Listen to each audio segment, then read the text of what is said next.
right, so we're going to look at some brain anatomy here now. We have some sheep brains to look at. First, we can kind of divide the brain into different sections. This first section here is going to be our cerebrum. Behind that, the smaller section is the cerebellum. This little guy right here.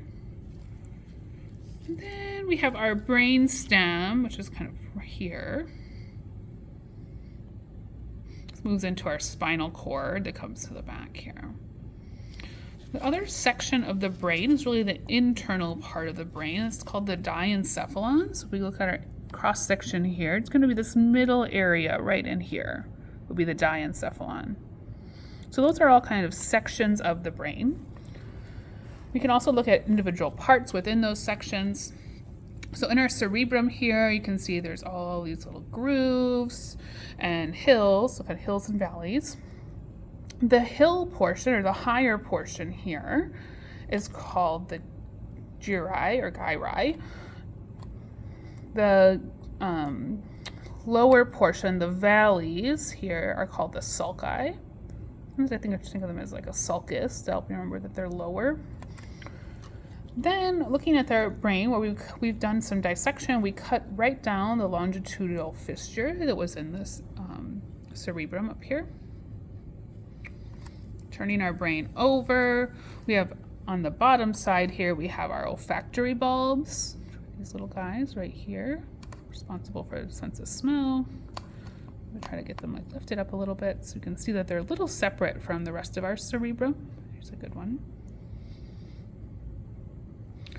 Looking at our brainstem here on the bottom too, we have a couple more parts to know. The brainstem is broken up into multiple sections. This first section here is called the midbrain. Behind it is the pons, and then the medulla oblongata right here. They don't have super definitive lines, but they are there. But this whole portion would be the brainstem. Also looking on the bottom here, I can see the pituitary gland, which is going to be right here, this little guy. This one has a pretty good example of a pituitary gland, but sometimes on our exams, we might not have a great example, and it might have a pin here saying what gland would be here. You're going to tell me that's the pituitary gland. We also have our optic chiasm. This is where the optic nerve from the eyeball connects to the brain, and it makes a little X because those nerves cross. This X has kind of been chewed up here a little bit, so you can't see the X very well, but this optic nerve here is coming this way, and this one's going this way. So that's our optic chiasm. Then, when we look on the inside of our brain over here, we have some more parts that we need to identify. In our cerebrum here, we have the corpus callosum. It's going to be kind of this thicker area where it kind of opens up a little bit. Right here is our corpus callosum. We have our thalamus, which is this round portion right here.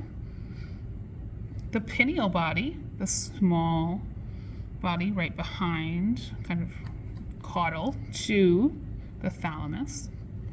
We have our hypothalamus, which is just this area below the thalamus. It's not very distinct. It's hard to kind of pinpoint an exact area, but it is this area below here. Other things we have that we can identify on this brain, in our cerebellum over here, we have white matter. You can see it's the white. And then the gray matter, the darker color. Another portion of the brain we can look at would be the outside covering. Normally we have the meninges that cover the outside. We don't have a great example of the meninges here, but the thick, hard part of the meninges would be called the dura mater. Sometimes we can get a little bit of it off of our spinal cord area or brain stem. There's not a whole lot left here. A lot of the meninges gets removed prior to the brains being sent to us. That's our meninges layer, but this meningeal layer would normally cover the entire brain. Right, I believe that's everything we have to cover on the brain here.